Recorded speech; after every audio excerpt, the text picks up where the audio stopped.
Kalau kamu bekerja di rumah sakit, siap-siap. Bukan cuma pasien yang perlu kamu rawat. Terkadang ada seseorang lain yang tidak pernah bisa pulang.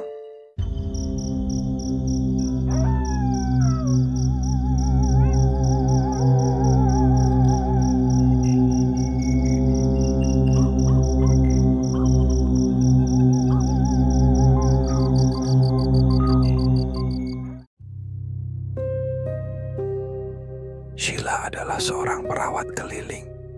Ia biasa berpindah-pindah rumah sakit untuk membantu, terutama pada shift malam. Suatu malam, Sheila ditempatkan di rumah sakit negara bagian Montana. Malam itu terasa sangat sepi, begitu sunyi, hingga suara mesin-mesin medis terdengar, seperti detakan jantung yang berat. Karena lantai tempat ia bertugas sedang sepi, ia dipindahkan ke ICU, ruang perawatan darurat rumah sakit itu. Awalnya, semuanya berjalan biasa saja. Hanya suara mesin, langkah kaki perawat, dan bisikan-bisikan pasien yang setengah sadar. Tapi semua berubah ketika jam menunjukkan pukul 3 pagi. Ding, ding. Bel panggilan pasien berbunyi. Tiba-tiba memecah keheningan. Sheila berjalan menuju kamar pasien, seorang wanita bernama Mary. Dengan suara bergetar, Mary bertanya, "Perawat itu yang berdiri di pojok kamar, dia mau apa?" Sheila mengerutkan dahi. "Perawat siapa?" "Maksudmu, Stacy? Dia ada di meja perawat," jawab Sheila. Mary menggeleng kuat-kuat. "Bukan, ini yang lain. Dia hanya berdiri, diam, di pojok sana."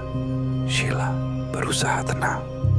"Tenang saja, di sini cuma ada aku dan Stacy. Kalau dia muncul lagi, tekan saja bel ya." Tapi dalam hati, Sheila mulai merasa tidak enak. Tak lama, bel berbunyi lagi. Sheila masuk ke kamar Mary. "Halo, ada apa lagi?" Mary menunjuk ke kamar mandi. "Dia tadi masuk ke sana." Sheila menahan napas, lalu perlahan membuka pintu kamar mandi. Kosong, tak ada siapa-siapa. "Percaya deh, di sini aman." "Kamu mungkin bermimpi," kata Sheila sambil mencoba tersenyum. Meski hatinya mulai berdegup kencang, tapi wajah Mary tetap ketakutan. "Aku tahu aku nggak mimpi. Aku lihat dia. Walau gelap, aku tahu itu seorang perempuan." Sheila berusaha menenangkan Mary, berjanji akan terus berjaga di dekat situ.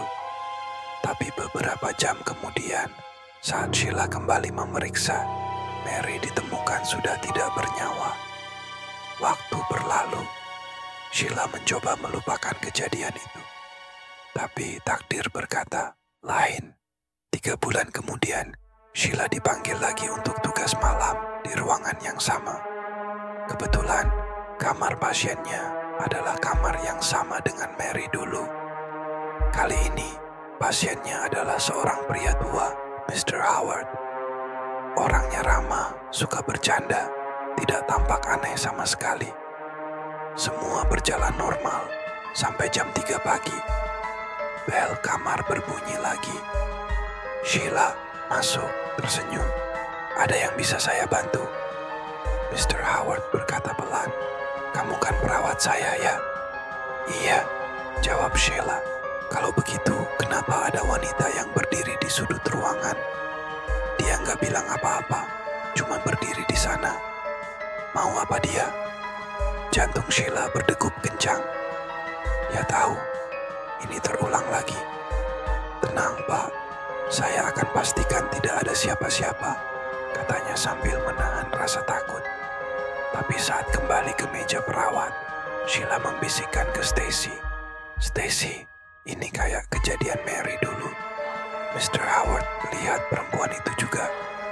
Stacy tampak pucat. "Kamu belum tahu cerita lamanya ya?" bisiknya. "Apa maksudmu?"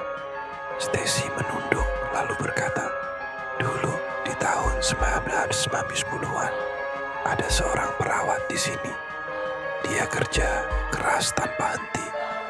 lelah, stres, dan pada akhirnya ditemukan meninggal di lantai kamar mandi.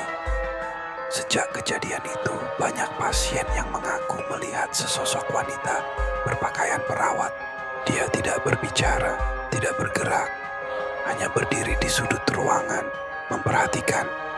Dan hantu itu selalu muncul sekitar jam 3 pagi. Sejak malam itu, Sheila tidak pernah mau lagi bekerja di ruangan itu. Kalau kamu merasa ada yang memperhatikanmu dari sudut ruangan, jangan lihat, jangan panggil, biarkan saja. Karena kalau kamu menyapanya, dia mungkin akan membalas sapaanmu.